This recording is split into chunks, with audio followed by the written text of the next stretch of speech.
Assalamualaikum warahmatullahi wabarakatuh. Jumpa lagi dengan saya guys, Cak Mujib. Gimana kabar teman-teman semua? Semoga sehat selalu, bahagia dunia akhirat. Selamat datang di Cak Mujib TV guys. Kali ini kita akan reaksi sebuah video yang sangat menarik sekali. Ini daripada ustadz-ustadz yang ada di Malaysia ya guys ya. Nah, di sini ada Ustadz Mukhtar, di sini ada Ustadz Wadi Anwar, ada Ustadz Azhar Idrus, dan juga ada Ustadz Rozaimi ya. Masya Allah. Oke, tanpa berlama-lama, jom kita simak videonya. Let's go. Dan yang ketiganya berkenaan dengan ulama ni.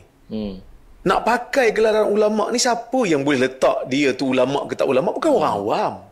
Orang awam ni seolah-olah mari kita bertahankan ulama.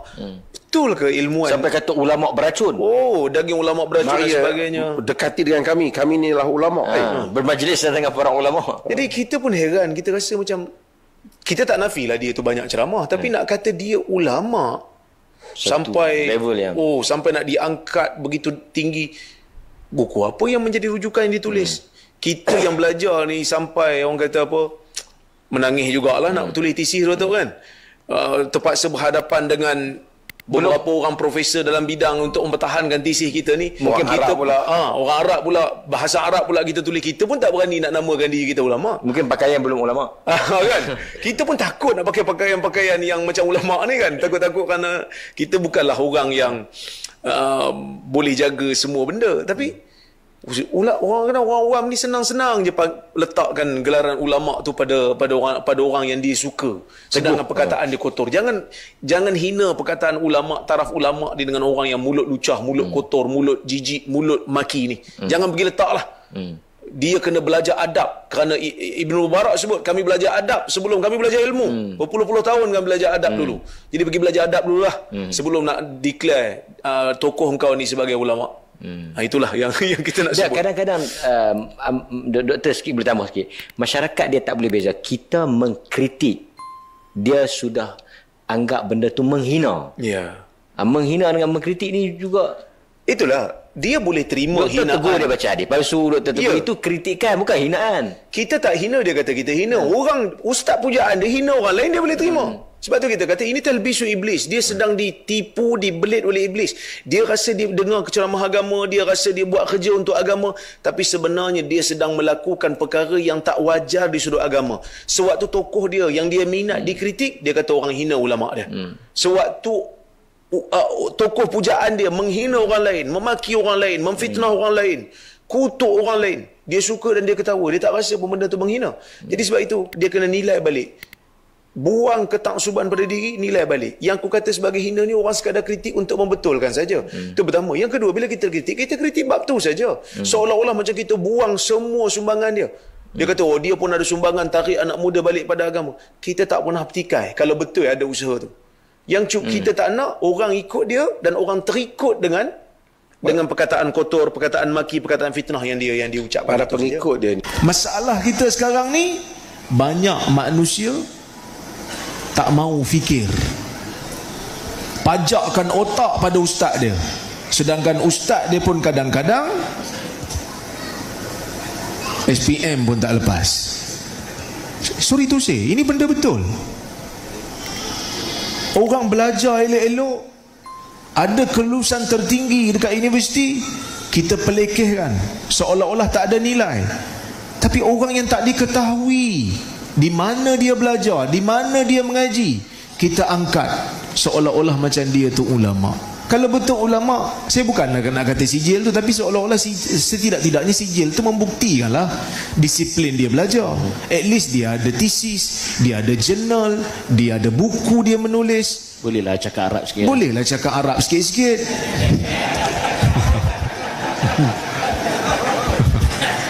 Kalau kita cakap Arab tu adalah mubtada' khabarnya. Mubtada' khabar. Kan? Tapi kita nak bawa manusia ke arah mana ni? Dalam bab perubatan, kita nak jumpa doktor pakar. Betul tak? Doktor pakar yang ada master dalam bidang dia. Tak nak pergi jumpa doktor-doktor tepi jalan yang tak ada sijil ni. Yang penting kita dalam masalah ni, saya dapat ilmu laduni, saya nak bedah tuan. Kita pun sorry saya nak pergi yang pakar punya.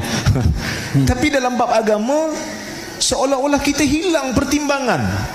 Asal bawa cerita gaib tanpa bukti, kita terima.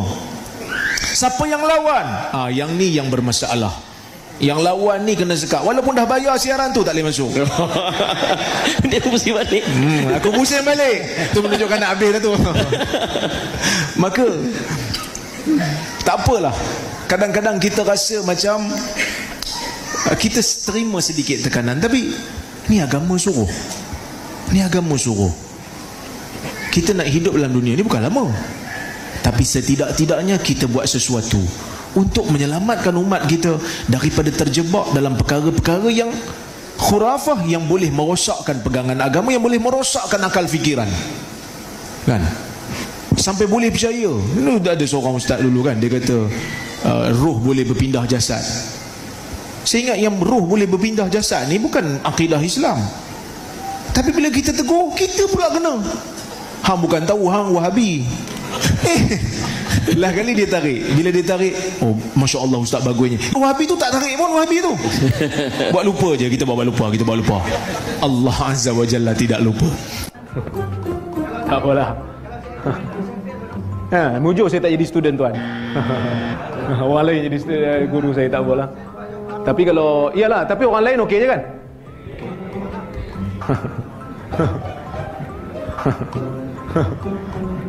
Orang lain pun, saya pun banyak guru juga. Alhamdulillah saya tak pernah fail lah dengan guru lain. Tak pernah fail lah dengan guru lain.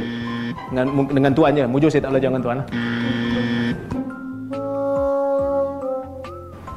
Kita sama-sama. Yang awak kata tadi, puak yang tak mau terikat dengan mazhab, kita sama lah.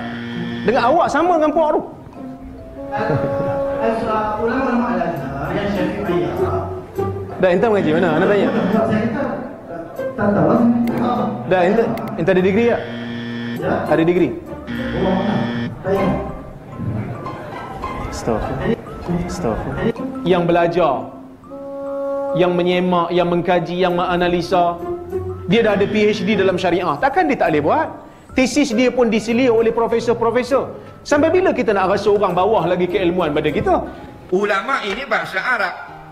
Ulama ini maksudnya orang-orang yang alim. Dia kalau kata satu tunggal itu dia alimun. Maksudnya seorang yang ada ilmu. Kalau seorang dia panggil alim. Tapi bila ramai jamaah dia baca ulama, dia begitu. Maknanya sekalian orang alim ataupun orang-orang yang alim, itu makna ulama. Dan ulama ni pula ada pada lughah, maknanya tak kira ilmu apa pun, kalau banyak ilmu dia panggil alim, kalau tidak, tidaklah. Tapi bila dikatakan ulama, dia terkena pada ilmu agama. Walaupun boleh kita kata ulama jet, ulama ekonomi dan sebagainya. Cuma rolik kita guna bila sebut ulama, maksudnya ulama dalam bab ilmu agama. Jadi ulama itu maknanya kata jamak daripada perkataan alim, orang yang alim, orang yang tahu. Apa makna alim? Allazi muttasifu bil ilmi, orang yang bersifat pengetahuan ada pada badan dia. Ilmu dia duduk di badan dia, bukan duduk di kitab dalam robot moh dia. Ilmu dia tu bukan duduk dalam hadis, dalam laptop. Duduk di Google dah, duduk di tubuh dia. Dia jalan tu ilmu jalan. Itu ulama. Macam kita ilmu duduk dalam laptop. Ada bateri, alihlah kita. Bateri laptop mampu bateri, tutup laptop. Wallah. Itu bukan alim. Faham? Al-ilmu fi sudur. Ilmu itu tempat duduknya dalam dada. Kemudian dia ada gelar syekh dan sebagainya. Itu lagi tinggi martabat. Tidak semua ulama itu syekh. Pas sore tak ada. Akhir sekali tinggallah popok kita, hak tu dah duk ceraru habis. Dan lahirnya orang yang nak mendakwa dia jadi tok guru juga. Sedangkan dia ilmu agama tak seberapa. Sedangkan dia ilmu agama ngaji taklah mana. Khabar-khabar menghukumkan apa yang dihukumkan oleh tok guru kita dulu. Celaru habis. Ngelah kali kita tak tahu nak pilih hak mana. Ngelah kali kita tak nak tahu nak petang hak mana. Pasal munggah kecek sedap belaka. Munggah kecek molek belaka. Munggah kecek semua sandar kok tu belaka. Akhir sekali kita pun pening. Last kali kita kata, nama tak tobik dah, tak erti nak pilih. Hak tu pun baik, hak ni pun baik. Ngalah kali tak pilih, kau sekarang habuk. Allah. Faham jadi dia kita. saya sangat simpati dengan tokoh yang ada PhD ni, tetapi kerap kali apabila beraksi tak kena pada tempat, bercakap tak kena pada tempat, selain daripada keadaan gagal faham yang berulang kali daripada Dr. Rozaimi yang sangat kita simpati. Kita doakan supaya beliau sihat, dapat bertindak secara rasional sesuai dengan jawatan yang disandang. Allahumma salli ala Sayyidina Muhammad sallallahu ala Muhammad sallallahu alaihi wasallam sallallahu ala Muhammad sallallahu alaihi wasallam. Ya Nabi salam alaika, ya Rasul salam alaika, ya Habib salam alaika, salawatullah alaika. Allahumma salli ala Sayyidina Muhammad. Allahu Akbar. Ya Allah ya Karim, berikanlah ya Allah kita tu petunjuk. Tunjukkanlah kepada kita guru-guru yang baik, guru-guru yang tidak bermuka dua, guru-guru yang faham ilmu agama, guru-guru yang Kau cintai ya Allah. Ya Allah ya Karim, ya Allah ya Rahim. Kita ni orang awam ya kan, janganlah istilahnya guru-guru tu bertikai ya kan. Janganlah memperlekehkan, janganlah istilahnya saling menghina dan saling memaki, janganlah saling mengolok-olok, mengatakan sini baik, sini tak baik. Ustaz Badli Shah Alauddin dah cakap tadi. Ustaz Badli Shah tu pernah berkata yang pasal bab mulut tu harus ada insuran. Adalah tajuk dia, ceramah beliau tu. Kalau ada ulama, kalau ada ustaz, kalau ada tok guru, dia mengajar tapi dia tu memperhinakan orang lain ataupun menjelek-jelekkan orang lain, mengumbar aib orang lain, ya kan? Maka di situ juga, ya kan? Dipertanyakan di mana dia belajar. Macam tu ya, Allahu Akbar. Semoga ini menjadi wawasan dan tambahan pengetahuan bagi kita. Yang baik kita ambil, yang tidak baik buanglah ya kan. Jangan sampai istilahnya ini menjadi hal-hal yang membuat kita buruk juga nantinya ya guys ya. Mereka ni tak pernah pun aku dengar mengkritik pemerintah walaupun terang-terangan buat salah. Tapi kalau sesama ilmuwan cepat je kritik. Sampai syair Imam Syafi'i pun dia kata sesat, nilaikan sendiri bagi yang Allah ya kan. Beri akal yang masih waras. Sepatutnya yang pandai agama kena bincanglah dengan elok demi agama Allah. Ini perli memerli sesama sendiri. Buat podcast hanya untuk korang, untuk kutuk orang je. Macam tu kerja agama ke? Jadi 3 tempat syaitan sifat dengki, tebal dan beruk, itulah yang jadinya akhlak tak ada langsung. Cakap tentang adab tapi lihatlah dia. Pesanan Imam Syafi'i kita nak dengar kan. Nanti di akhir zaman akan banyak ulama yang membingungkan. Suka dikenal yang mana ulama warasatul anbiya dan mana ulama yang menyesatkan. Maka Imam Syafi'i berpesan, carilah ulama yang paling dibenci oleh orang-orang kafir dan munafik, dan jadikanlah ia sebagai ulama yang diikuti. Dan jauhilah ulama yang bersekongkol dengan orang kafir dan munafik, karena ia akan menyesatkanmu dan menjauhimu dari keridhaan Allah Subhanahu wa ta'ala. Kalau ada PhD tapi sokong liberal sekuler, apa kejadian? Itulah, jangan riak takabur dengan ilmu semua milik Allah. Tak payahlah kita harus ada PhD lah, inilah lebih pintar dan lebih ini. Tak. Allah tu tak melihat tu. Allah tu memberikan ilmu kepada orang-orang yang Allah ridai. Percumalah ilmu tinggi kalau tak ada adab. Percumalah kan, ada sarjana ya kan, titel PhD semua ada kan, profesor, doktor dan lain semuanya ya kan.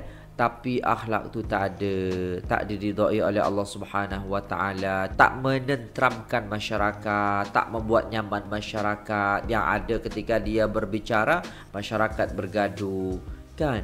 Itu tanda-tanda tak baik. Tapi ketika ada seorang ustaz, meskipun beliau tidak PhD, meskipun beliau tidak ada ijazah dan lain sebagainya, kan? Tapi ketika dia berceramah, semua faham, semua tahu hukumnya, semua nyaman, semua tentram, dan masyarakat suka. Itu Allah Subhanahu wa taala yang menggerakkan hatinya. Macam tu lah guys. Mungkin dia nak tinggi tapi belum ditinggikan. Macam tu. Oke guys, itu dulu videonya. Terima kasih sudah tengok video ini sampai selesai. Semoga bermanfaat. Apa-apapun, saya memang orang awam, jadi saya menilai dengan mata telanjang saya. Tapi yang terpenting adalah kita mengikut sunnah Rasulullah SAW dan juga perintah Allah Subhanahu wa taala untuk mengikuti ulama-ulama yang menyejukkan hati, bukan ulama-ulama yang mencaci maki. Itu dulu ya guys ya. Nah, terima kasih, sampai jumpa di video selanjutnya. Apabila ada salah kata mohon dimaafkan. Saya pamit undur diri. Assalamualaikum warahmatullahi wabarakatuh.